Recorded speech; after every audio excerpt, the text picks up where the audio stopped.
Hello everyone. Let us now start with other laws. और उसमें सबसे पहला टॉपिक हमारा है इंडियन कॉन्ट्रैक्ट एक्ट 1872, हमारा फेवरेट एक्ट. यस, फाउंडेशन से ही हमारा फेवरेट एक्ट चलता आ रहा है कि नहीं? Okay, before we begin with the syllabus, एक छोटा सा नोट मैं आपके साथ शेयर करना चाहती हूँ और ये डिस्कस करना चाहती हूँ कि हमारे जो अदर लॉज है उसमें कौन से एक्ट्स हैं, क्या वेटेज है, कैसे आपको पढ़ाई करनी चाहिए, एक्सेट्रा. अब हमारा जो सिलेबस है ये हमने पहले भी डिस्कस किया है. We have corporate law for 60 marks. ठीक है, हमारा जो कॉर्पोरेट लॉ है वो 60 मार्क्स का है और हमारा जो अदर लॉज वाला पार्ट है वो है फॉर 40 मार्क्स. ठीक है, अब एमसीक्यू जो है दैट इज फॉर 30 मार्क्स और बाकी जो है जिसमें आएगा आपके theory questions, case based questions, वो होंगे फॉर 70 मार्क्स. ठीक है, अब कॉर्पोरेट लॉ में हमने सेक्शन 1 से लेके सेक्शन 148 तक पढ़ा. अदर लॉज अभी हम शुरू करेंगे जिसमें हमारे टॉपिक्स हैं. सबसे पहले द इंडियन कॉन्ट्रैक्ट एक्ट.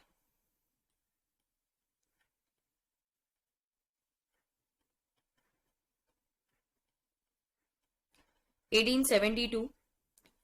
इसमें 3 स्पेशल टाइप ऑफ कॉन्ट्रैक्ट्स हम पढ़ेंगे. सबसे पहले आएगा इंडेमनिटी एंड गारंटी.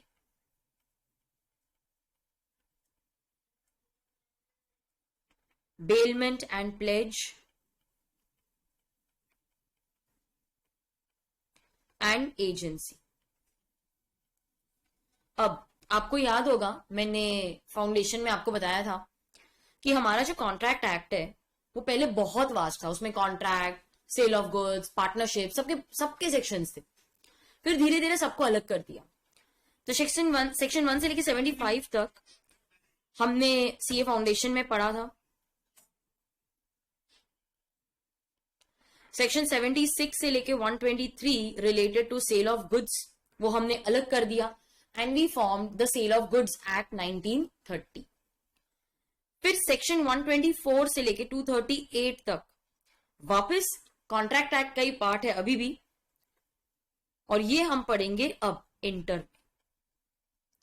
सेक्शन 239 से लेके 266 तक पार्टनरशिप से रिलेटेड था, वो तो हमने अलग ही कर दिया and we form the Indian partnership act 1932. आज भी अगर आप कॉन्ट्रैक्ट एक्ट देखोगे ना तो आपको ये गैप मिलेगा because these provisions related to the sale of goods act, ये आज भी गैप मिलेगा आपको. और सेक्शन 239 से 266 का जो हमारा चैप्टर था ये सर चैप्टर 11, ये तो पूरा ही उन्होंने निकाल दिया. जैसे रिपील करते हैं ना, ये पूरा रिपील कर दिया हुआ है. ये रिपील कर दिया, इसको भी रिपील कर दिया, एक कॉन्ट्रैक्ट एक्ट में से निकाल के सेल ऑफ गुड्स एक्ट बना दिया. और जो सेक्शन 239 से 266 था ये था चैप्टर 11, उसको भी रिपील कर दिया और सेपरेट एक्ट बना दिया. ये था हमारा चैप्टर 7. ओके, तो अब हमारे पास रह गए सेक्शन 1 से लेके 75 तक कॉन्ट्रैक्ट एक्ट में जो हमने फाउंडेशन में पढ़ लिए. ये तो रिपील हो चुका है, ये भी रिपील हो गया. अब जो रह गए हैं सेक्शंस वो है सेक्शन 124 से लेके 238 तक. अब ये जो हमने फाउंडेशन में पढ़े थे ना 75 सेक्शंस, ये जो सीए फाउंडेशन में हमने पढ़ा था ये थे सारे जनरल सेक्शंस, जनरल प्रोविजंस जो हर तरीके के कॉन्ट्रैक्ट को अप्लाई करते हैं. आप कोई भी कॉन्ट्रैक्ट ले लो, सादा कॉन्ट्रैक्ट ले लो, इंडेमनिटी ले लो, कॉन्ट्रैक्ट ऑफ गारंटी ले लो, कॉन्ट्रैक्ट ऑफ एजेंसी ले लो, सारे कॉन्ट्रैक्ट्स मतलब कोई भी तरीके का कॉन्ट्रैक्ट हो उसको ये जनरल प्रोविजन तो अप्लाई करेंगे. अब इन्हीं के साथ, इनके अलावा या इनके एडिशन में there are certain special provisions which are applicable only to certain specific kind of contracts. तो जिसमें हम पढ़ेंगे indemnity, guarantee, bailment and pledge और एजेंसी. तो हमारे जो सेक्शंस 124 से शुरू होते हैं 238 तक जाते हैं, ये इन 3 टॉपिक्स को कवर करेंगे. Indemnity, guarantee, bailment, plays and agency. तो मैंने इनको स्पेशल प्रोविजंस क्यों बोले, क्योंकि देखो ये जनरल प्रोविजंस तो अप्लाई करेंगे ही करेंगे, साथ में इंडेमनिटी को, उसके इंडेमनिटी से रिलेटेड जो प्रोविजन है सेक्शन 124 एंड 125 वो भी अप्लाई करेंगे। क्या वो सेक्शंस इनको अप्लाई करेंगे? नहीं, सेक्शन 124 125 गारंटी को अप्लाई नहीं करेंगे। तो गारंटी के जो सेक्शंस हैं वो उसी को अप्लाई करेंगे। ये स्पेशल प्रोविजंस हैं। हम ऐसा बोलते हैं कि जनरल प्रोविजंस के साथ साथ इनके अपने अपने स्पेशल प्रोविजंस भी अप्लाई करेंगे। So they have to not only comply with the general provisions of contract, but they also have to comply with the sections which apply to their specific kind of contract. जैसे pledge के provisions pledge को apply करेंगे, guarantee के provisions guarantee को apply करेंगे, in addition to these general provisions. अब अगर internally आप इनकी वेटेज पूछो मुझे कि मैम इंडेमनिटी से कितने क्वेश्चंस आएंगे, एजेंसी कितने क्वेश्चंस आएंगे, ऐसा कुछ भी फिक्स्ड नहीं है। और अगर आपको कोई बोलता है ना कि ये सारा कुछ हम आपको बताएंगे, ये सब फिक्स्ड है, तो आप उनकी बातों में बिल्कुल भी मत आना। ऐसा कुछ भी फिक्स नहीं है, कहीं पे भी नहीं लिखा है किस पे कितने क्वेश्चंस आएंगे। लेकिन हम तो सारे चैप्टर्स को इक्वल वेटेज देंगे और सारा कुछ अच्छे से पढ़ेंगे। नाउ सेक्शन 124 से लेके 238 तक हम कवर करेंगे सीए इंटर में। These are special provisions। और सबसे पहले जो टॉपिक हम कवर करने वाले हैं वो है कॉन्ट्रैक्ट ऑफ इंडेमनिटी। अब मैंने यहां पर ना थोड़ा सा चेंज किया। वैसे हम सब थियोरी पढ़ते हैं, मैं आपको चार्ट्स लिखवाती हूँ कंपनीज एक्ट में, और क्या वेराइटी लेकर आए ना हम। लेकिन यहाँ पर थोड़ी सी लिबर्टी है मेरे पास। यहाँ पर मैं थोड़ा सा एनिमेशन यूज करके टॉपिक को इंटरेस्टिंग बना सकती हूँ, तो मैंने वो लिबर्टी ले ली है। अब जितने भी एग्जाम्पल्स हम डिस्कस करेंगे ना, मैंने ट्राई किया है कि जो मेरे स्टडी मटेरियल जो मैंने आपको मेरे नोट्स दिए हैं उसके जितने भी एग्जाम्पल्स हैं ना उनको मैंने ऐसे कन्वर्ट कर दिया so that it becomes fun, interactive. और ये सारे एग्जाम्पल्स हमको याद रहेंगे एग्जाम में, क्योंकि हमने उनको इस तरीके से देखा है। जो मेरे फाउंडेशन के स्टूडेंट्स हैं वो तो यही फॉर्मेट में उन्होंने पूरा सिलेबस पढ़ा होगा। सारा कुछ एनिमेटेड फॉर्म में था। फायर है तो वहां पर फायर आ रही है, और अगर बैग्स है तो वो बैग्स जा रहे हैं। तो मतलब इतना हमने इंटरैक्टिव किया ना फाउंडेशन में। लेकिन कंपनीज एक्ट में क्या कर सकते हैं ना, हम हमारी लिमिटेशन होती है। तो यहाँ पे मैंने मेरी क्रिएटिविटी दिखाई है, एंड आई होप कि आपको पसंद आए, क्योंकि कॉन्ट्रैक्ट एक्ट में भर भर के एग्जाम्पल्स है, बहुत सारे एग्जाम्पल्स है, और ये सारे एग्जाम्पल्स आप एग्जाम में भी लिख सकते हो, तो ये सब काम में ही आएगा आपको। तो late us discuss the contract of indemnity. पहले मैं आपको मेरे तरफ से पूरा एक्सप्लेन कर दूंगी, फिर जैसे हम नॉर्मली करते हैं उसको टेक्स्ट बुक में से रीड करेंगे, कीवर्ड्स हाईलाइट करेंगे, जो भी तो ये एक्स्ट्रा पॉइंट्स है मुझे लगता है कि आपको लिखने चाहिए, तो मैं आपको लिखवा दूंगी वो आपके टेक्स्ट बुक में। पहले हम कॉन्सेप्ट डिस्कस कर लेंगे। कॉर्पोरेट लॉ में मैंने आपको चार्ट्स वगैरह बनवाए थे, यहाँ पर चार्ट्स की जरूरत नहीं है, एग्जाम्पल से आपको पूरा कॉन्सेप्ट समझ में आ जाएगा। ठीक है, चलो। तो first let us discuss what is the contract of indemnity. ये एक कॉन्ट्रैक्ट है, तो इट मींस इसमें सारे एसेंशियल एलिमेंट्स होंगे of a valid contract. Yes, तो because it is a contract, it will have all the essential elements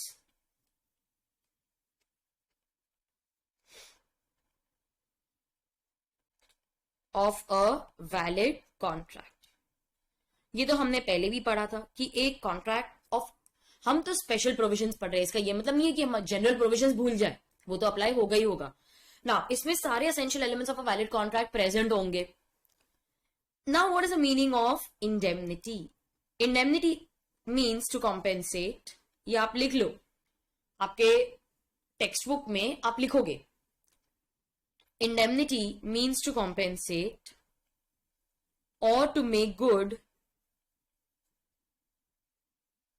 the loss. ठीक है, इट मीन्स टू कॉम्पेंसेट और to make good the loss. Something like insurance. Insurance is just a type of indemnity, और भी बहुत कुछ हो सकता है। चलो, ये एक ऐसा एग्जाम्पल है जो मैंने आपके साथ पहले भी डिस्कस किया था जब हम डुप्लीकेट शेयर सर्टिफिकेट की बात कर रहे थे। वहां पे इंडेमनिटी बॉन्ड ऐसे वर्ड्स मैंने आपके लिए यूज किए होंगे, याद है? चलो, एग्जाम्पल क्या है? मिस्टर एक्स है, उनका शेयर सर्टिफिकेट गुम गया है।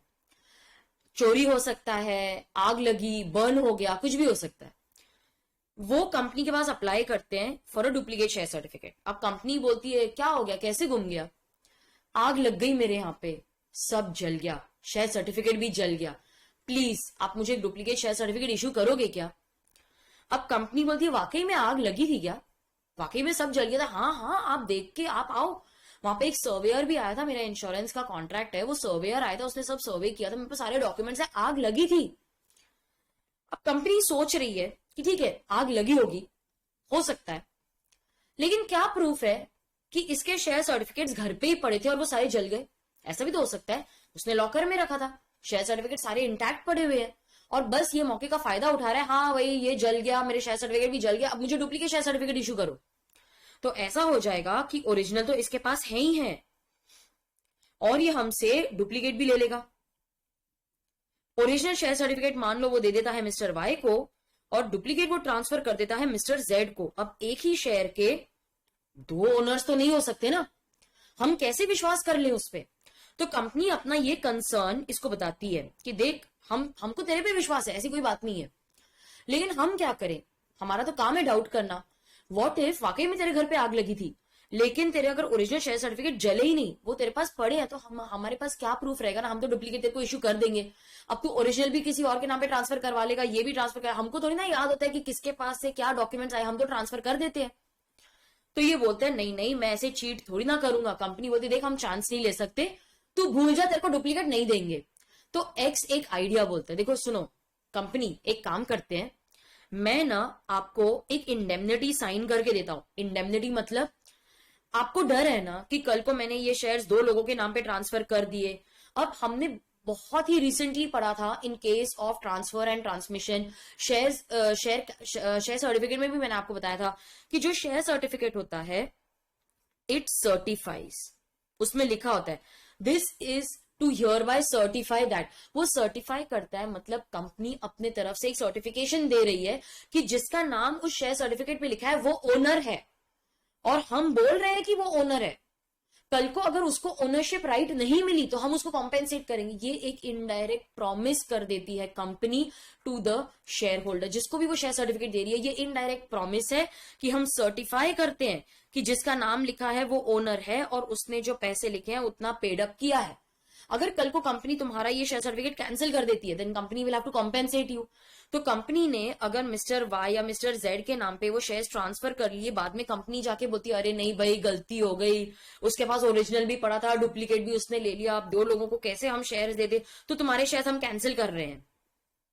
तो अगर कंपनी कैंसिल कर देती है the company will be bound to pay compensation to Z. अब कंपनी की तो गलती है नहीं, वो क्यों कॉम्पेंसेशन बेयर करे।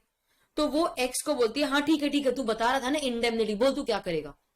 देखो कंपनी अगर कल को कोई ऐसी सिचुएशन आ गई जहां पर आपको कुछ कॉम्पेंसेशन पे करना पड़े तो आप टेंशन मत लेना, मैं वो कॉम्पेंसेशन बेयर करने को तैयार हूं, आई will make good your loss, this is nothing but a contract of indemnity. Contract of indemnity means, एक मिनट ये ट्राई करती हूँ, नहीं डिलीट करूंगी तो सब डिलीट हो जाएगा, एक मिनट।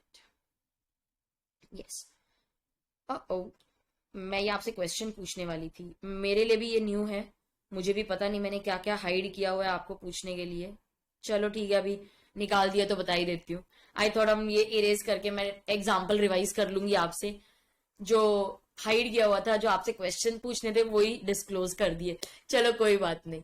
अच्छा तो इंडेमनिटी के कॉन्ट्रैक्ट में दो पार्टीज होते हैं, इंडेमनीफायर एंड इंडेमनिटी होल्डर। अब इंडेमनीफायर कौन होता है, indemnifier is the person who promises to make good the loss. कुछ भी लिखने की जरूरत नहीं है, सब कुछ आपके टेक्स्ट बुक में लिखा हुआ है, जब मैं बोलूंगी तभी नोट्स लिखने हैं आपको, ठीक है, अभी कुछ भी लिखने की जरूरत नहीं है। चलो इंडेमनीफायर कौन होता है, person who promises to make good the loss, and indemnity holder is person whose loss is to be made good. Contract act में ना खास करके आपको सारे एग्जाम्पल समझ लेने हैं और आपको कुछ टेंशन लेने की जरूरत नहीं है, मैंने नोट्स में आपको वो एरो फॉर्मेट दिया है और उसका एक्सप्लेनेशन भी दिया है, तो ऐसा कोई पॉइंट ही नहीं होगा जो मैं कवर कर रही हूँ और आपके नोट्स में मैंने नहीं लिखा हुआ है। तो इधर कुछ लिखने की मत जाओ कि नोट्स लिखने हैं, मैम पता नहीं आगे चली जाएगी बार बार स्टॉप करके नोट्स लिखना है, कुछ लिखने की जरूरत नहीं है। मुझे अगर लगता है तो मैं आपको बोलूंगी, वरना एग्जाम्पल पे ध्यान दो, उसको समझने में ध्यान दो, ठीक है। The person who promises to make good the loss is known as the indemnifier and the person whose loss is to be made good is known as the indemnity holder. तो दो पार्टीज होंगे यहाँ पर, we are promising to compensate the other party for any loss which is caused due to the conduct of the indemnifier या फिर the promiser. एक example से हमको थोड़ी ना कभी सेटिस्फेक्शन हुई है, थोड़े और एग्जांपल्स ले लेते हैं। चलो, गवर्नमेंट ने मिस्टर एक्स को अब्रॉड भेजा है फॉर फर्दर स्टडीज। मान लो कि फ्रांस भेज दिया, कितनी कॉस्टली जगह है ना फ्रांस। अब गवर्नमेंट अपने खर्चे पे इसको 2-3 साल के लिए भेज रही है। ये अगर आके गवर्नमेंट को बोले चलो भाई बहुत अच्छा हुआ, आपने मुझे ट्रेनिंग दी, बहुत अच्छा हुआ आपके साथ काम करके, बहुत अच्छा लगा, बाय बाय, अभी मैं जा रहा हूं रिजाइन करके। गवर्नमेंट के तो बेचारे के पैसे, गवर्नमेंट के तो पैसे खर्च हो गए और उनको तो बेनिफिट भी नहीं मिला, उनका तो नुकसान हो जाएगा। तो एक्स को फर्दर स्टडीज के लिए भेजने से पहले ही उन्होंने एक्स के साथ एक कॉन्ट्रैक्ट कर लिया, सुन एक्स, हम तेरे को फ्रांस भेजेंगे फॉर फर्दर स्टडीज, बट तुझे आने के बाद हमारे पास 5 साल काम करना पड़ेगा। अगर तू 5 साल से पहले छोड़कर चला जाएगा then you will have to pay compensation, क्योंकि हमने तेरी ट्रेनिंग पे बहुत खर्चा किया है। ये एक्चुअली में होता है। मेरी एक फ्रेंड है, she works in a corporate और उसका जो हेड ऑफिस है वो यूके में है। ऐसा ये कोई फर्दर स्टडीज या फर्दर जॉब के लिए तो उसको नहीं भेजा था। उसको ना जब भी वहां पर वो लोग ऑडिट के लिए भेजते थे या किसी भी काम के लिए भेजते थे ना, तो वो वहां पर 15 दिन 1 महीना रहती थी। तो एक बॉन्ड उसको साइन करना पड़ता था कि मैं आने के बाद आपकी कंपनी 1 साल तक छोड़ के नहीं जाऊंगी, क्योंकि हम आपको अपने खर्चे पे वहां पे भेज रहे हैं, काम सिखा रहे हैं, एक्सपोजर दे रहे हैं। आप अपने सीवी में लिख सकते हो मैंने यूके में जाके काम किया है। तो अगर हमने अपने खर्चे पे आपको भेजा, आप आके बोलो भाई एक्सपीरियंस बहुत अच्छा था, अभी मैं छोड़ के जा रही हूँ, कंपनी का तो नुकसान हो जाएगा। तो कंपनीज ऐसे इंडेमनिटी साइन करवा के लेती। तो उसने भी 2 बार, I think she had gone twice, एक वो यूके गई थी, एक वो यूएस गई थी। तो दोनों जगह पे उसको गई, वो ऑडिट सीखी, उसने काम किया, लेकिन जाने से पहले वो बॉन्ड साइन करके गई कि मैं आपके यहाँ पे आऊंगी, 1 साल काम करूंगी, और अगर 1 साल के पहले मैं छोड़ के चली गई तो मैं आपको कॉम्पेंसेशन देके जाऊंगी। That is nothing but a contract of indemnity. तो यहां पर हमारा एक्स भी बोलता है कि हाँ मैं तुम्हारे लिए 5 साल तक काम करूंगा, अगर जल्दी छोड़ के चला गया तो मैं कॉम्पेंसेशन दे दूंगा। This is also a contract of indemnity, where one person is promising to make good the loss to the other person। और ये लॉस क्यों हुई है? इसके कंडक्ट की वजह से ना। ये जल्दी छोड़ के चला जाता है, अगर जल्दी छोड़ के चला गया तो इन्होंने जो खर्चा किया है उसका तो इनको कुछ फायदा ही नहीं मिला। यू हैव नॉट वर्क, तुम आओगे हमारे लिए काम करोगे, वो ट्रेनिंग तुमको जो दिया उसका फायदा गवर्नमेंट को होना चाहिए, तुम तो जल्दी छोड़ के जा रहे हो। So in this case, X promises to make good the loss caused to the government due to his own conduct. This is a contract of indemnity. अच्छा मुझे अभी बात बताओ, ये केस में इंडेमनीफायर कौन है? Yes, very good. Indemnifier is Mr. X और indemnity holder कौन होगा? It will be the government. Government is the indemnity holder. ठीक है, चलो एक लास्ट एग्जाम्पल है, फिर हमारा कॉन्सेप्ट अच्छे से हमको समझ गया है, हम थ्योरी की तरफ बढ़ेंगे। ये एग्जांपल पे बहुत ध्यान देना, इस पे एमसीक्यूज भी आते हैं। Now C advanced 5,000 to B, ध्यान से सुनना मेरी बात। C gave 5,000 rupees to B और बी ने वही सेम पैसा उठा के दे दिया टू ए।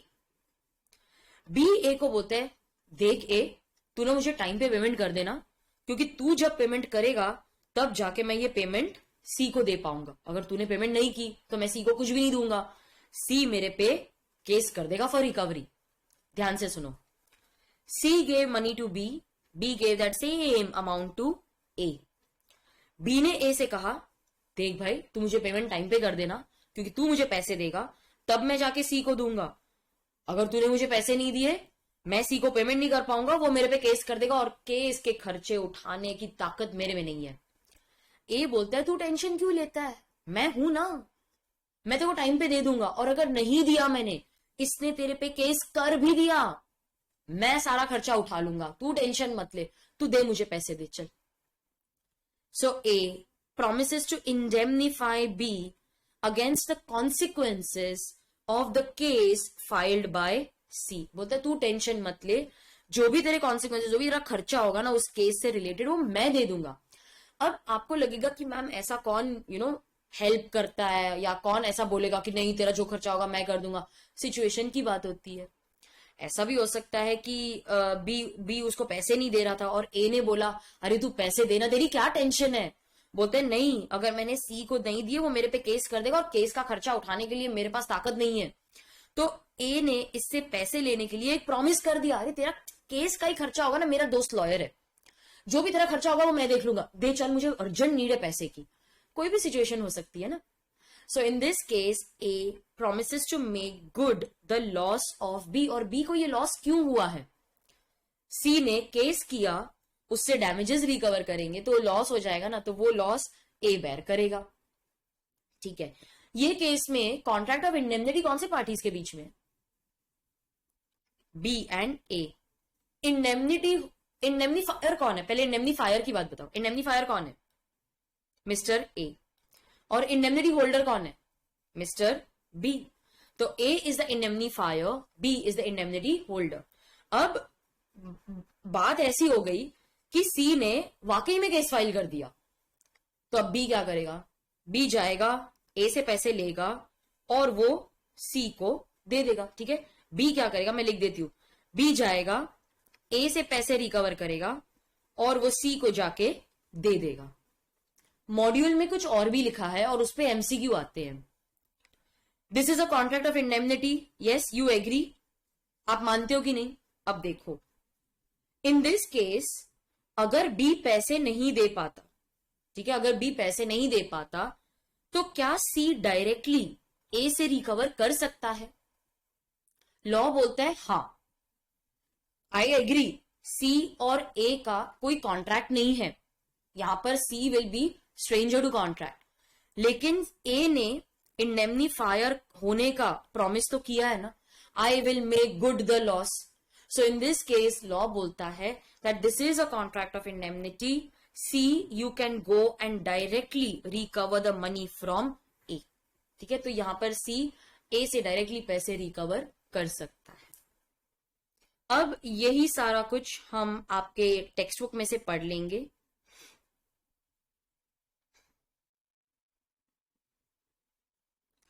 हमारा जो कॉन्ट्रैक्ट ऑफ इंडेमनिटी है ना, बहुत ही छोटा सा कॉन्सेप्ट है, उसमें दो ही सेक्शंस आते हैं, सेक्शन 124 एंड 125। सेक्शन 124 डिफाइन करता है कॉन्ट्रैक्ट ऑफ इंडेमनिटी को और सेक्शन 125 बात करता है rights of the indemnity holder की। बाकी के जो सेक्शंस है वो गारंटी से रिलेटेड है, वो हम बाद में डिस्कस करेंगे। Contract of indemnity, guarantee, bailment, pledge, they are specific types of contract. Specific क्यों, क्योंकि इनके सर्टेन स्पेसिफिक प्रोविजंस है, इनको जनरल के साथ साथ इनके स्पेसिफिक प्रोविजंस भी अप्लाई करते हैं। Along with the specific provisions the general principles are also applicable. तो मैं हमेशा अपने स्टूडेंट्स को बोलती हूँ कि ये पढ़ रहे हो लेकिन कॉन्ट्रैक्ट एक्ट के बेसिक प्रोविजंस मत भूलना। कॉन्ट्रैक्ट ऑफ इंडेमनिटी क्या होता है, उसके पहले हमने मीनिंग पढ़ा था, indemnity means to make good the loss और to compensate the party who has suffered some loss. आपने कुछ बात नोटिस की, बार बार ये लॉस वर्ड यूज कर रहे हैं। आपको लॉस हुआ, हम कॉम्पेंसेट करेंगे, आपको लॉस हुआ, we will make good that loss. Can I say कि कॉन्ट्रैक्ट ऑफ इंडेमनिटी में एनफोर्सिएबिलिटी तब आती है जब लॉस होता है, तो यस और नो। यहां पर देखो ना एग्जाम्पल्स में, एग्जाम्पल्स देखो, अगर कंपनी को लॉस हुआ तब जाके वो लॉस एक्स से रिकवर करेगी।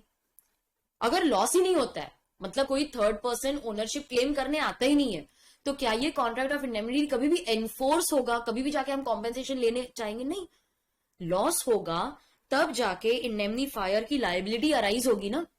ये वाला केस देखो, अगर ये 5 ईयर से पहले छोड़कर जाएगा तब जाके गवर्नमेंट को लॉस होगा और वो क्लेम करेगी ना। अगर लॉस ही नहीं हुआ तो कॉन्ट्रैक्ट ऑफ इंडेमनिटी फॉर्म तो हो चुका है, एनफोर्स ही नहीं किया जाएगा, वो अब नौबत ही नहीं आएगी क्योंकि लॉस ही नहीं हुआ।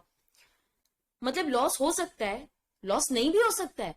Can I also conclude from this that contract of indemnity is a contingent contract? Contract तो है, कॉन्ट्रैक्ट तो बन गया, लेकिन परफॉर्म करना है या नहीं करना है डिपेंड्स अपॉन हैपनिंग और non happening of some uncertain event. Loss may happen, loss may not happen. In this case, C may file a case, C may not file a case.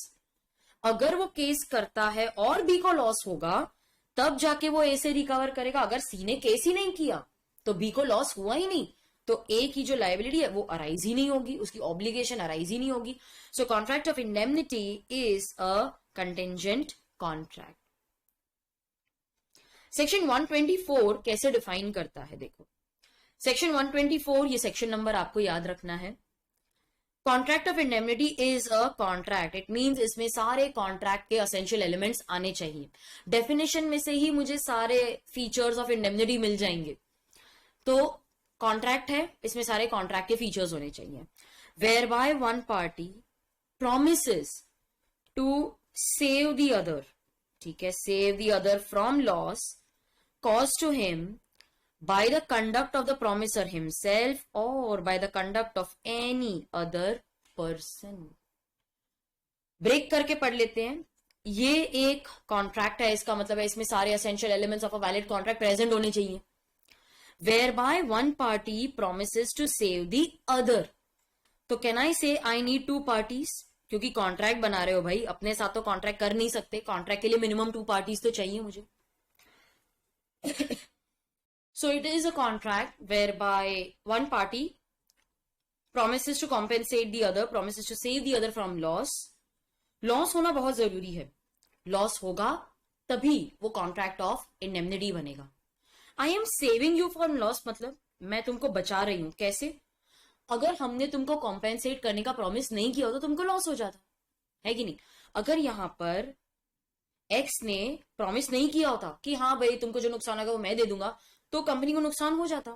अगर यहां पर एक्स ने promise नहीं किया होता तो government को नुकसान हो जाता. इसके प्रॉमिस की वजह से अब गवर्नमेंट को लॉस नहीं होगा.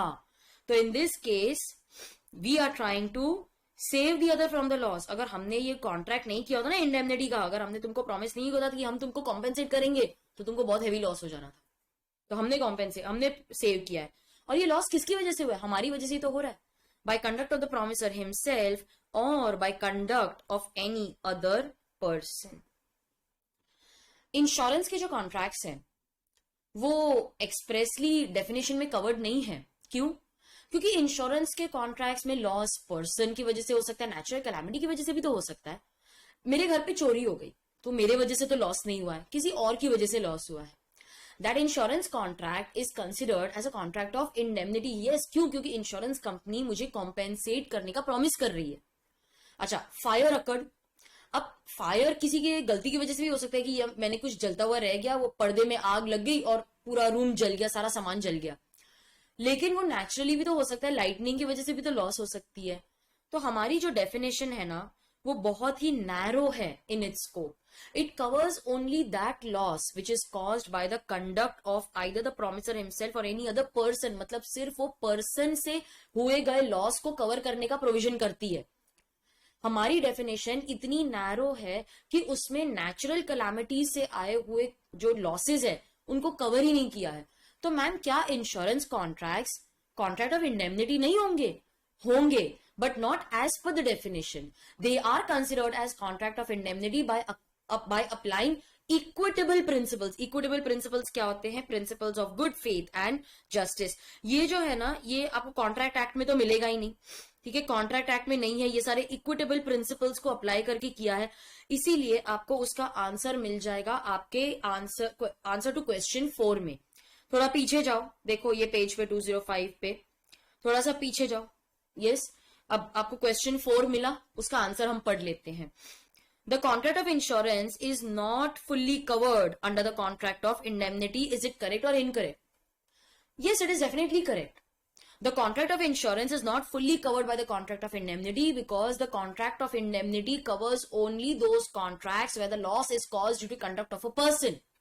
It does not cover the loss which is caused due to natural calamities like floods, earthquake, fire, etc. But they are still considered as contracts of indemnity by applying the principles of good faith and justice. तो ये equitable principles का meaning क्या होता है? Equitable principles means by applying the principle of good faith and justice. Okay, so by applying the principles of good faith, justice, equality भी लिख सकते हो. we can consider contracts of insurance to be contracts of indemnity. Answer पढ़ लेते हैं अभी. This statement is correct. The definition given under section 144 is very narrow in its scope. ये sentence आपको लिखना है आपके एग्जाम में. The definition is very narrow in its scope. It covers only those situations where the loss is caused due to the behavior of the promisor or that of the third person. मतलब वो किसी person के conduct की वजह से हुए loss को cover करती है. Contract of insurance is also a contract of indemnity, but it is not covered fully by the Contract Act. Loss can happen due to any reason. While the contract of indemnity covers only those losses which are caused by the conduct of the promisor or some person. तो सिर्फ वही loss के बारे में वही loss cover करती है जो किसी पर्सन की वजह से हुआ है. Loss due to natural calamities they are not covered by the definition. It is clear that while the actual scope is much wider, जो actual scope है वो definitely wider है, the courts have expressed the view that the doctrine of indemnity shall not be based on section 124 alone. Equitable principles shall be followed to grant indemnity in other cases where loss is caused by accident. यहाँ पर तो किसी की भी गलती नहीं है, तो equitable principles apply करके हम उन्हें भी contract of indemnity मान सकते हैं. These equitable principles will include many implied contracts which are not covered under section 124. ये इतना परफेक्ट आंसर है ना स्टूडेंट्स कि आप इसको एज इट इज आपके एग्जाम में लिख सकते हो और अच्छे मार्क्स मिल जाएंगे आपको. तो इसको प्लीज यहां पर लर्न करके ऐसे लिख दो. ये लर्न करना है आपको. बहुत फ्रीक्वेंटली नहीं आया है एग्जाम में, आई एग्री, आ सकता है.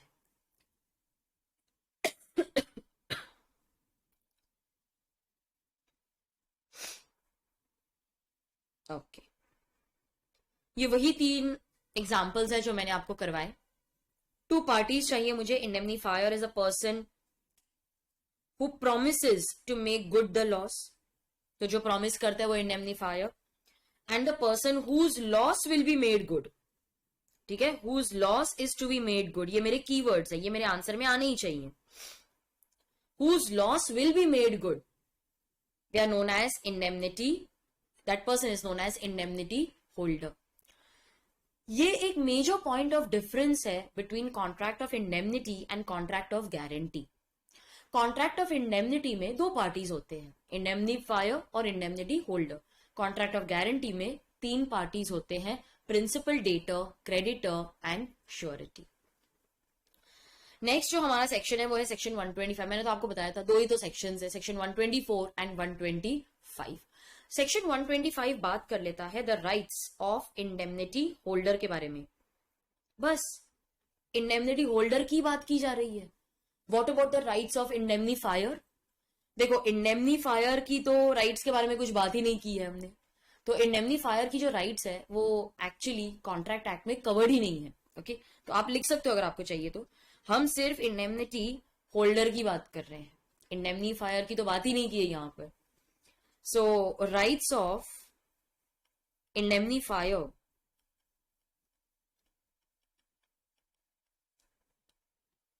are not covered under Contract Act.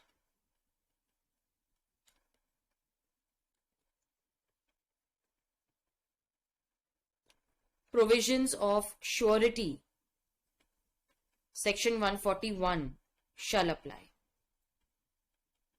Okay, तो जो राइट्स ऑफ इंडेमनीफायर है वो कॉन्ट्रैक्ट एक्ट में कवर्ड ही नहीं है. They are not specified in the contract act.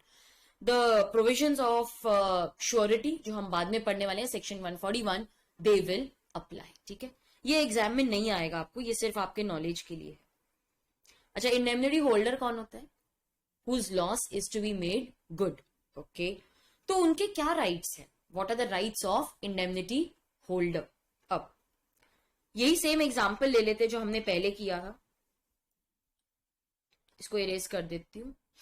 Okay, हमारी सिचुएशन कुछ ऐसी थी कि बी ने ए को पैसे दिए और बोला टाइम से पे कर देना वरना सी मेरे पे केस कर देगा, और केस का खर्चा उठाने की मेरी हिम्मत नहीं है.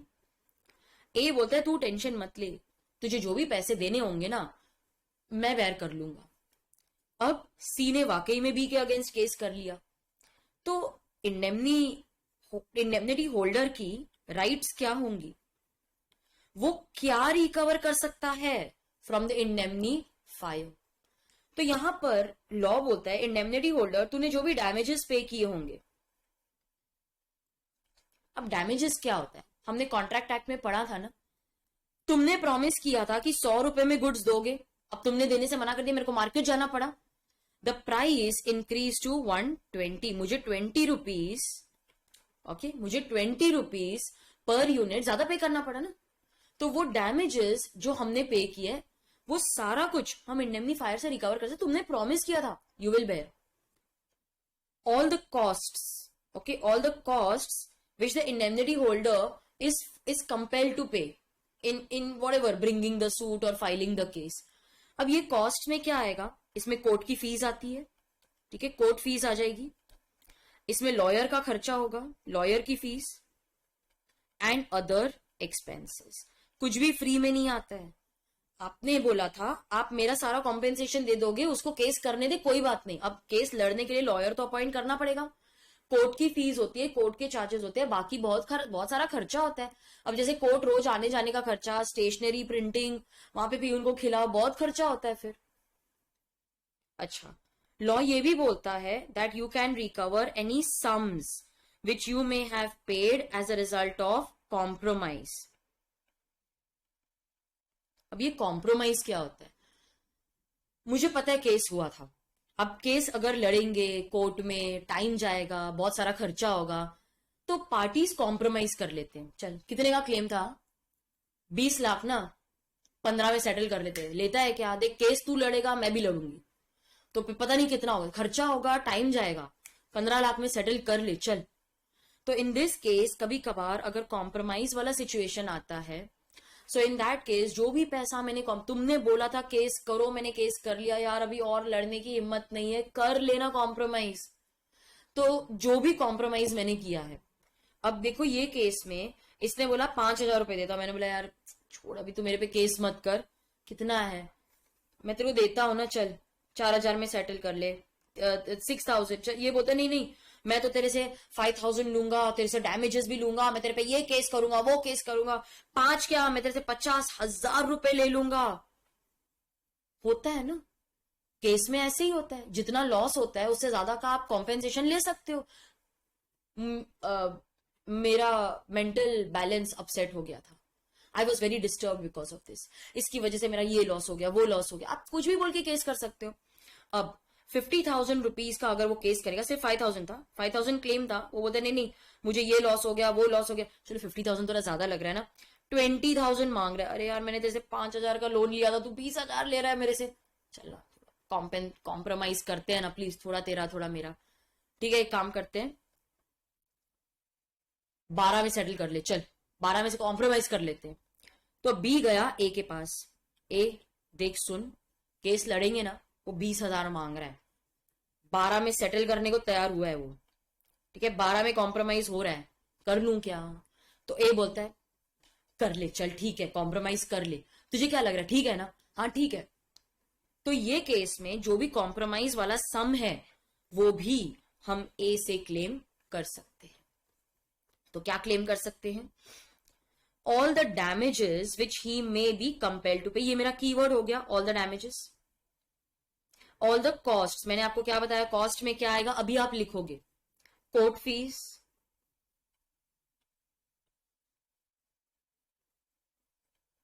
ठीक है, court fees, lawyer fees, other expenses. तो जो भी हमारा खर्चा हुआ है वो केस फाइल करने में, डिफेंड करने में, सारा कुछ रिकवर कर सकते हो।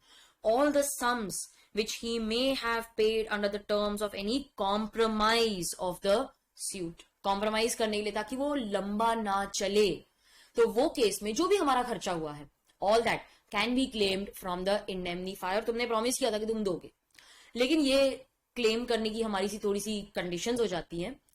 The compromise should not be contrary to the orders of the promisor, ये हमारी एक रिक्वायरमेंट है। क्या है वो लिख लेते हैं, चलो इधर आप ऐड कर सकते हो, ये सब एक्स्ट्रा पॉइंट्स है, कॉम्प्रोमाइज से रिलेटेड पॉइंट्स है ये,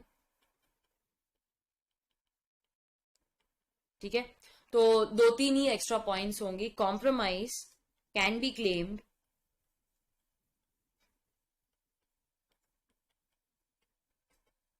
provided it is not contrary. What is the meaning of contrary? Contrary means it is not against. Okay, not against the orders of the promisor. Promisor ने मुझे जो order दिए थे उसके अगेंस्ट जाके मैंने कॉम्प्रोमाइज नहीं किया है. Compromise is such which would be undertaken by a prudent man. मतलब कि कोई सेंसिबल पर्सन होगा ना, वो कॉम्प्रोमाइज. देखो 12,000 ठीक ही लगता है. अब तुम 20,000 का क्लेम 25,000 में तो कॉम्प्रोमाइज नहीं करोगे ना. So the compromise is what a prudent man would have undertaken. Okay, so provided compromise is what a prudent man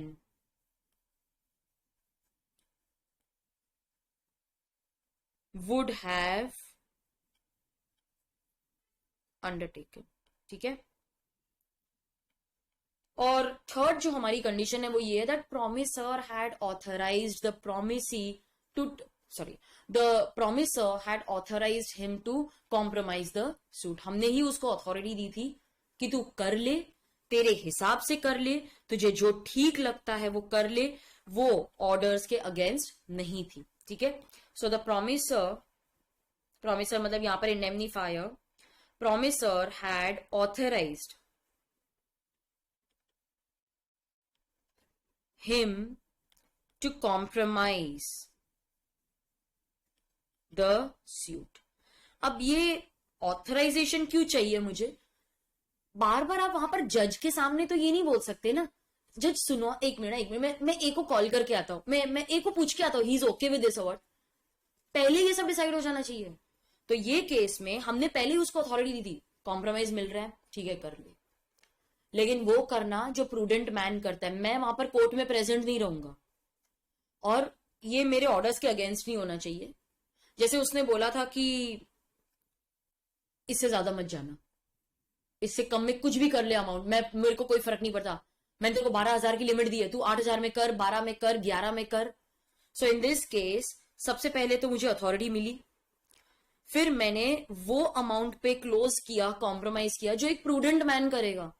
और मैंने कोई भी ऑर्डर्स का उल्लंघन नहीं किया. मैंने जो ऑर्डर्स दिए थे मैंने वही फॉलो किए हैं.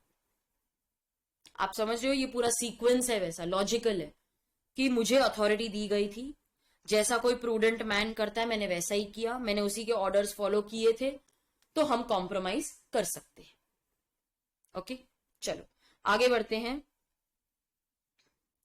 व्हाट, अच्छा यहां पर और भी कुछ है कि ये जो राइट्स है वो एग्जॉस्टिव नहीं है. इंडेमनिटी होल्डर या इंडेमनीफायर के पास और भी राइट्स हो सकते हैं. इंडेमनीफाइड भी बोलते हैं उसको.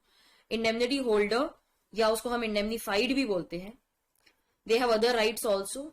If he has incurred a liability and the liability is absolute, absolute मतलब certain, actual, he is entitled to call upon his indemnifier to save him from the liability and pay it off. तो ऐसा जरूरी नहीं है कि वो सिर्फ damages, cost या अदर सम्स रिकवर कर सकता है.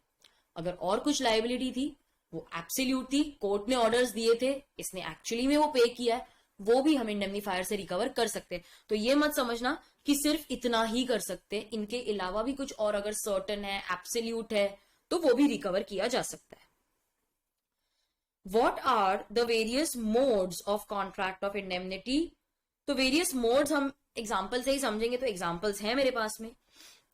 सबसे पहली बात है that the contract of indemnity may be either expressed or implied. expressed क्या होता है?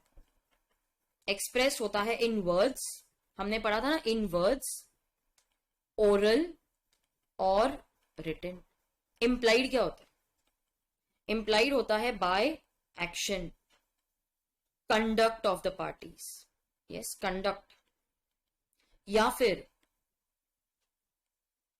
circumstances of the case. अब सुनो, जो एक्सप्रेस कॉन्ट्रैक्ट ऑफ इंडेमनिटी है वो क्या डिस्कस करना है? मैंने ही आपको एक्सप्रेस अथॉरिटी दी थी. अच्छा, हम दोनों के बीच में एक्सप्रेस कॉन्ट्रैक्ट हुआ था. Implied contract of indemnity discuss करेंगे, ठीक है। अब एग्जाम्पल देखो क्या है। X instructs Y an auctioneer to sell his goods. Y को भी डाउट नहीं हुआ ये ओनर है नहीं है, गुड्स उसके पास थे, उसने बोला हाँ बेच दूंगा। ही सोल्ड द गुड्स, ठीक है, इसने गुड्स ऑक्शन करके सेल कर दिए। जेड द ट्रू ओनर को ये पता चल गया, अरे मैंने तो तुझे कोई इंस्ट्रक्शंस नहीं दिए थे, तूने कैसे गुड्स सेल कर दिए। ही रिकवर्ड डैमेजेस फ्रॉम वाई। अब क्या वाई की गलती है? वाई की कोई गलती नहीं है, उसने तो अज्यूम कर लिया that x is the owner, इसमें उसकी क्या गलती है। He can recover the damages from x, he can recover compensation from x. क्या इन्होंने कुछ एग्री किया था कि तू ओनर नहीं निकला तो मैं तेरे से डैमेजेस रिकवर करूंगा, ऐसा कुछ एग्रीमेंट था? नहीं। इट इज अंडरस्टूड कि अगर तुम किसी के गुड सेल कर रहे हो तो तुम अज्यूम कर सकते हो कि ये ओनर है। अगर ये बात गलत निकली, तुमको कोई कॉम्पेंसेशन देनी पड़ी, तो तुम बाद में उससे जाके रिकवर कर सकते हो। This is an implied contract of indemnity. समझ गए?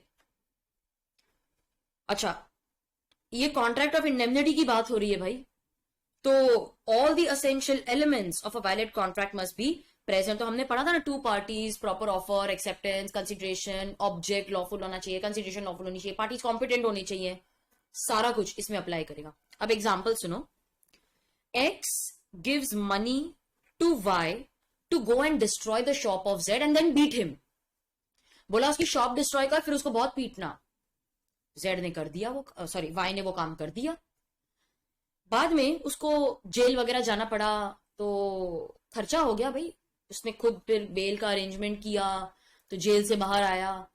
फिर वो गया एक्स के पास और बोला कॉम्पेंसेशन दो, तुमने प्रॉमिस किया था मुझे कुछ भी हो गया तो तुम वो लॉस बेयर करोगे। मैं जेल में गया, मुझे इतनी बेल देनी पड़ी, मेरा हॉस्पिटल में भी खर्चा हो गया, मुझे भी थोड़ी मार लग गई, पैसे दो, तुमने प्रॉमिस किया था। एक्स बोलते हैं काय का प्रॉमिस, मैंने तो कोई प्रॉमिस नहीं किया था। Will Y be able to take action against X, ये बोल के कि नहीं उसने प्रॉमिस किया था, मेरा जो भी नुकसान हो जाएगा वो दे देगा, उसी ने मुझे बोला था जाके मारने के लिए। कुछ मिलेगा? क्यों नहीं मिलेगा? Because in this case the object is unlawful. हमने बोला था कॉन्ट्रैक्ट ऑफ इंडेमनिटी में all the essential elements of a valid contract must be present. क्या यहां पर वो वैलिड कॉन्ट्रैक्ट प्रेजेंट था? ऑब्जेक्ट इज अनलॉफुल, कुछ भी नहीं मिलेगा तुमको। अच्छा, ये बड़ा इंटरेस्टिंग पॉइंट है। When does the liability of the indemnifier commence? Indemnifier कौन होता है? One who promises to make good the loss. When does his liability commence? सुनो, अब आगे का मत पढ़ो, एग्जाम्पल से समझते हैं। एक्स ने वाई को कहा, अरे क्या हुआ, वो तुझे जेड से पैसे लेने थे, केस वेस करना था, तूने किया क्या केस फाइल? वाई ने कहा नहीं यार, मेरे पास तो इतने पैसे ही नहीं है, मैं कैसे केस फाइल करूं, और अगर मैंने केस फाइल कर भी दिया, अगर मैं गलत साबित हो गई तो ये मुझसे बहुत सारा कॉम्पेंसेशन क्लेम कर लेगा, मेरे पास इतना देने के लिए पैसा नहीं है। एक्स बोलते अरे तू डर मत यार, केस फाइल करना हमारी राइट है, तू जा केस फाइल कर, तेरा जो भी नुकसान होगा ना वो मैं देख लूंगा, तू डर मत। देखो अगर कोई डैमेजेस पे करने पड़े, कॉम्पेंसेशन देना पड़ेगा, मैं हूं ना। तो वाई में हिम्मत आ गई, ठीक है मैं केस कर लूंगी। तो वाई गई और वाई ने केस फाइल कर दिया, बेचारी हार गई। कोर्ट ने ऑर्डर पास किया टू पे डैमेजेस टू जेड। इसको उम्मीद थी कि मेरे को डैमेजेस मिलेंगे, लेकिन कोर्ट ने बोला भाई तू डैमेजेस पे कर 25,000 रुपीज की। अरे बाप रे, बोला you pay damages of rupees 25,000 to Z. Y फंस गई, अब क्या करें, ये 25,000 रुपीज का क्या करें? अब मैं आपको दो ऑप्शन देती हूं, बोलो कौन सा करेक्ट होना चाहिए। ऑप्शन 1, ठीक है, option 1, first why should pay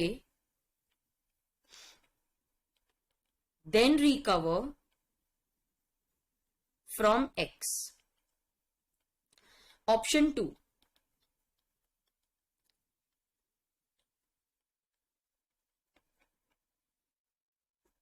recover money from X and pay it to Z. Okay, कौन सा ऑप्शन सही लगता है आपको, कौन सा करेक्ट लगता है? पहले Y को पैसे दे देने चाहिए और फिर बाद में X से रिकवर कर ले, या फिर जैसे ही कोर्ट ने बोला तुमको 25,000 रुपीज देना है, ये जाए X के पास और उसको बोले तूने बोला था दैट यू विल कॉम्पेंसेट, चल पैसे दे, मुझे आगे देने हैं। कौन सा ऑप्शन सही लगता है आपको, ऑप्शन 1 या ऑप्शन 2? अगर आपका आंसर ऑप्शन 2 है तो वो करेक्ट है। क्यों ऑप्शन 1? क्यों नहीं, क्यों नहीं, क्यों रॉन्ग, क्या है उसमें? अब मेरी बात सुनो, Y should pay first and then claim it from X. अगर Y के पास पहले ही पेइंग कैपेसिटी होती तो क्या वो इंडेमनिटी लेती? अरे वो पे नहीं कर सकती है, इसीलिए उसने Z से कॉन्ट्रैक्ट ऑफ इंडेमनिटी किया ना, भाई तू कॉम्पेंसेट कर देना। हम ऐसा बोल ही नहीं सकते कि भाई इंडेमनिटी होल्डर पहले तुम लॉस बेयर कर लो और फिर बाद में हमसे ले लेना। हम ये नहीं बोल सकते that the liability of X will arise after Y page the money, ऐसा हम बोल ही नहीं सकते। क्यों नहीं बोल सकते? क्योंकि अगर Y के पास पेमेंट कैपेसिटी होती तो उसको ये कॉन्ट्रैक्ट ऑफ इंडेमनिटी की जरूरत ही नहीं पड़ती। तो X की लायबिलिटी, जो इंडेमनीफायर है जिसने प्रॉमिस किया है, उसकी लायबिलिटी कब शुरू होती है? जैसे ही कोर्ट ने वो अमाउंट असर्टेन कर दिया, जैसे ही तुम्हारा जो अमाउंट है वो एब्सोल्यूट और सर्टन हो गया, बस X तेरी लायबिलिटी वहां से शुरू हो जाती है। Y आएगी, तेरे से पैसे लेगी और जाके Z को दे देगी। यही तो सही मतलब होता है कॉन्ट्रैक्ट ऑफ इंडेमनिटी का। मान लो मैंने फायर इंश्योरेंस ले ली, अब हम तो ये स्टेज पे तो मुझे ये भी मालूम है कि insurance is a contract of indemnity. अगर मैंने फायर इंश्योरेंस ले ली और अनफॉर्चुनेटली मेरे गोडाउन में आग लग गई, ठीक है, 10 लाख का माल जल गया। अब अगर वो 10 लाख का लॉस बेयर करने की मेरी हिम्मत होती तो मैं इंश्योरेंस लेती? नहीं ना, मेरे पास उतने पैसे नहीं है। तो इसीलिए तो मैंने इंश्योरेंस लिया। जैसे ही आग लग गई, इंश्योरेंस कंपनी तेरी लायबिलिटी तो स्टार्ट हो गई, तू मुझे 10 लाख रुपए दे, तब जाके मैं आगे मेरे क्रेडिटर्स को वो पैसे पे कर पाऊंगी।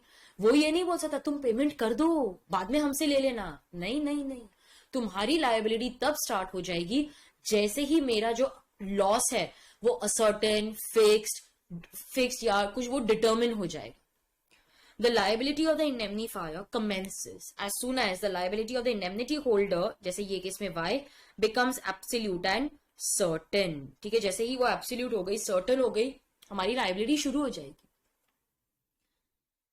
चलो नोट्स में से पढ़ लेते हैं, हमारे एग्जाम्पल्स हो गए डिस्कस करके, नोट्स पे आ जाते हैं। कॉन्ट्रैक्ट ऑफ इंडेमनिटी एक्सप्रेस हो सकता है, इंप्लाइड भी तो हो सकता है। एक्सप्रेस मतलब क्या? Person is expressly promising to compensate the other. Expressly मतलब वर्ड्स में, ओरल या रिटन। तो can I also say that contract of indemnity oral भी हो सकती है, रिटन में भी हो सकती है, इंप्लाइड भी हो सकता है। It is inferred from the conduct of the parties, circumstances of the case. Conduct मतलब एक्शन से भी पता लग जाता है, फैक्ट्स एंड सर्कमस्टांसेस से भी पता चल जाएगा। जैसे वो ऑक्शनियर का एग्जांपल मैंने आपको बताया, all essentials must be present. ये वही एग्जांपल है, एक्स ने वाई को 1 लाख रुपीज दिए और बोला जा destroy the shop of Z, तेरा जो नुकसान होगा वो मैं देख लूंगा। वाई ने डिस्ट्रॉय कर लिया, बाद में जेल में भी चला गया, बेल वगैरह पे छूटा है। Now he wants to recover all that money from X. मिलेगा? नहीं मिला तो केस कर सकता है? नहीं कर सकता, क्योंकि ये एक वैलिड कॉन्ट्रैक्ट ही नहीं है, ऑब्जेक्ट अनलॉफुल है। जब ये वैलिड कॉन्ट्रैक्ट ही नहीं है तो ये वैलिड कॉन्ट्रैक्ट ऑफ इंडेमनिटी कैसे होगा? The liability of the indemnifier commences as soon as the liability of the indemnity holder becomes absolute and certain। जैसे ही वो असर्टेन हो जाती है तब से आपकी लायबिलिटी शुरू हो जाएगी। अच्छा, ऐसा कुछ कॉन्ट्रैक्ट एक्ट में नहीं लिखा है। Okay, so this is not specified in contract act. आप ढूंढने जाओगे तो नहीं मिलेगा। तो फिर मैम ये सब कैसे किया? See, we interpret this from various judicial pronouncements, मतलब जुडिशियल जो डिसीजंस लिए गए थे केसेस में, कोर्ट में जो केसेस फाइल किए थे, जज ने बोला नहीं नहीं ये तो गलत हो जाएगा, फिर वो एक जज ने बोला, दूसरे ने भी वही फॉलो किया, तीसरे ने भी वही फॉलो किया, और वो एक जनरली एक्सेप्टेड डॉक्ट्राइन हो गया. ठीक है, तो this we can interpret, this can be interpreted from various judicial pronouncements मतलब कि जो उनकी जजमेंट्स आई थी, जो उन्होंने लीगली एक्सेप्टेड प्रैक्टिस बना लिया, उसके बेसिस पे. Contract of indemnity covers insurance also, not as per definition but by applying the equitable principles. Contract of indemnity is a contingent contract. Loss may happen, loss may not happen. ठीक है, loss may or may not happen. X agrees to indemnify Y for any loss or damage that may occur if a tree on Y's neighboring property blows over. अगर तुम्हारा tree गिर गया तो ठीक है. Let's say कि x के घर के पास में एक ट्री था. ठीक है, अब वो ट्री वो फेंस के इतने नजदीक था कि वाई को हमेशा डर रहता था कि अभी मेरे ऊपर गिरा, अब भी मेरे घर पे गिरा, अब भी कुछ हो जाएगा. तो एक्स ने बोला यार तू बहुत टेंशन लेता है, ठीक है, अगर ये ट्री तेरे ऊपर या तेरे घर पे गिर गया तो जो भी नुकसान होगा मैं हूं ना. आप बोलोगे मैम उसकी जान चली गई, तो यार इतना एक्सट्रीम मत सोचो. चलो यहाँ पे इसके क्रॉप्स थे, कुछ डैमेज हो जाएगा, यहाँ पर उसका कोई कैटल का वो शेड था, कुछ भी हो सकता है. तो बोलते ठीक है, अगर वो गिर गया और इन्होंने एग्रीमेंट की, तुम्हारी फेंस खराब हो गई, चलो ये थोड़ा बेटर है, जो मैंने लिया उससे तो बेटर ही है ये. बोला तुम्हारी फेंस अगर टूट गई, खराब हो गई, तो x will be liable for the cost of repairing the fence. लेकिन ये ट्री को ब्लो करना ये तो एक नेचुरल रीजन होता है ना, ये किसी पर्सन या किसी कंडक्ट ऑफ पर्सन या इंडेमनिफायर उसके वजह से तो नहीं हुआ है loss. So indemnify means to make good the loss और टू कॉम्पेंसेट. लॉस होना जरूरी है. जब तक लॉस नहीं होगा तब तक आप कुछ भी क्लेम नहीं कर सकते. भाई नहीं वो झाड़ गिर सकता है, तू अभी पैसे दे दे.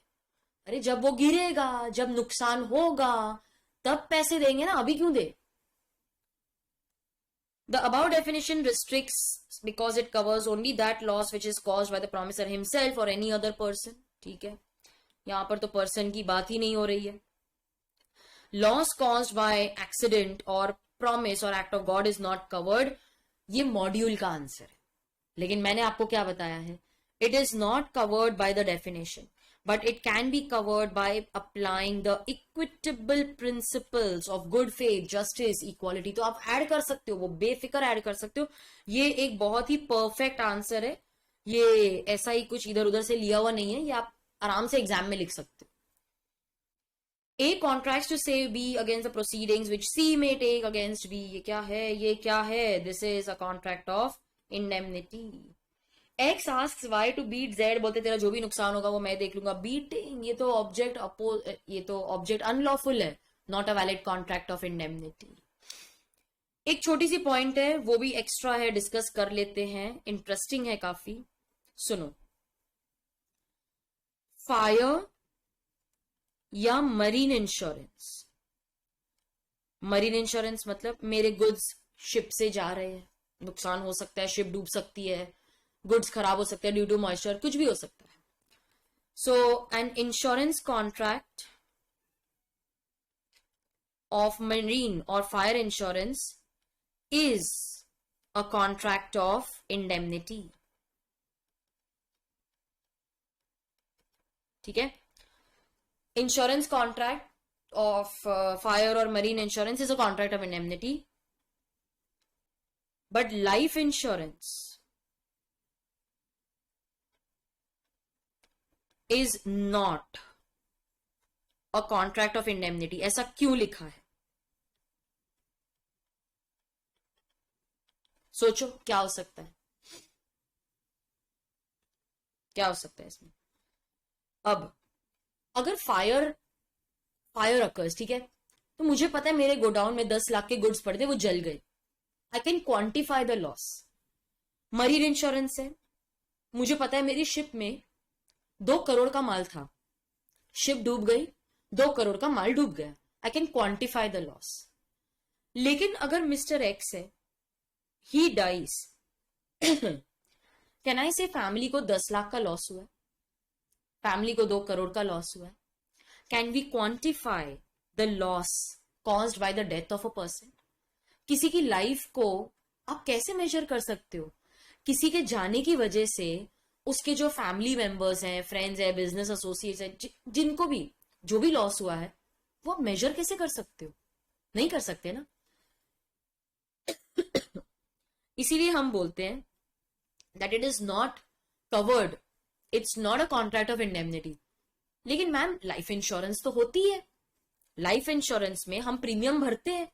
लेट्स से कि मैं हर 6 महीने में या 10-10 हजार बता, या फिर एक्चुअली में ऐसे प्लान है 20 हजार रुपए भरो, लेट्स से 10 ईयर्स के लिए, और फिर आपको हम 4 लाख का इंश्योरेंस देंगे। अगर आपको कुछ नहीं हुआ तो 10 साल के बाद 4 लाख मिल जाएगा, ठीक है। ऐसा भी हो सकता है कि कुछ ना मिले, लेकिन डेथ होने पे कवर है 4 लाख, ठीक है। कोई भी टाइप की इंश्योरेंस पॉलिसी हो सकती है। मैं हर साल 20 हजार रुपए इंश्योरेंस प्रीमियम भरती हूँ, ठीक है, मैं प्रीमियम भरती हूं, और मुझे 4 लाख का लाइफ कवर मिला है। तो ये क्या हुआ, मिल रहा है ना 4 लाख मुझे, but that is not the value of my life. This what I get in case of death is nothing but the sum assured, जो आपकी पॉलिसी आपके प्रीमियम्स पे डिपेंड करता है। तो प्रीमियम पे या जो टर्म्स ऑफ पॉलिसी है उस पे डिपेंड करता है, ठीक है। It depends on the premium pay, the terms of the policy. What you get is just the sum assured of that policy, कि तुम इतना प्रीमियम भर रहे हो, इतने साल भरोगे, तो अगर डेथ होगी तो हम तुमको कितना देंगे। वो सिर्फ आपकी जो प्रीमियम की इन्वेस्टमेंट है उस पे हमने एक सम अश्योर्ड, मतलब कंफर्म किया इतना पैसा आपको देंगे, बस उतना देंगे। That is not the value of your life. इसीलिए तो बोलते हैं that contracts of life insurance, it is not a contract of indemnity. वो इंडेमनिटी में कवर नहीं हुआ, वो एक कॉन्ट्रैक्ट है, वो एक कॉन्ट्रैक्ट है, लेकिन वो कॉन्ट्रैक्ट ऑफ इंडेमनिटी नहीं माना जाएगा। वो एक कॉन्ट्रैक्ट है, उसको कॉन्ट्रैक्ट एक्ट के प्रोविजंस अप्लाई करेंगे, वो इंडेमनिटी नहीं है। Are you getting me? तो स्टूडेंट्स, इसी के साथ हमारा जो इंडेमनिटी वाला पार्ट था वो खत्म हुआ। आई होप आपको एग्जाम्पल समझ में आए, एंड आई होप कि ये जो हमने एनिमेशन यूज की है यहाँ पर, ये आपको वो एग्जाम्पल याद रखने में हेल्प करेंगे। तो जब आप वो हमारे नोट्स में से पढ़ोगे तो आपको ये सब विजुअली याद आएगा, and you can write all this properly in the exam, ठीक है। चलो, इसी के साथ हमारा चैप्टर खत्म हुआ। वैसे चैप्टर नहीं खत्म हुआ है, 2 सेक्शन ही खत्म हुए, इंडेमनिटी वाला पार्ट खत्म हुआ है।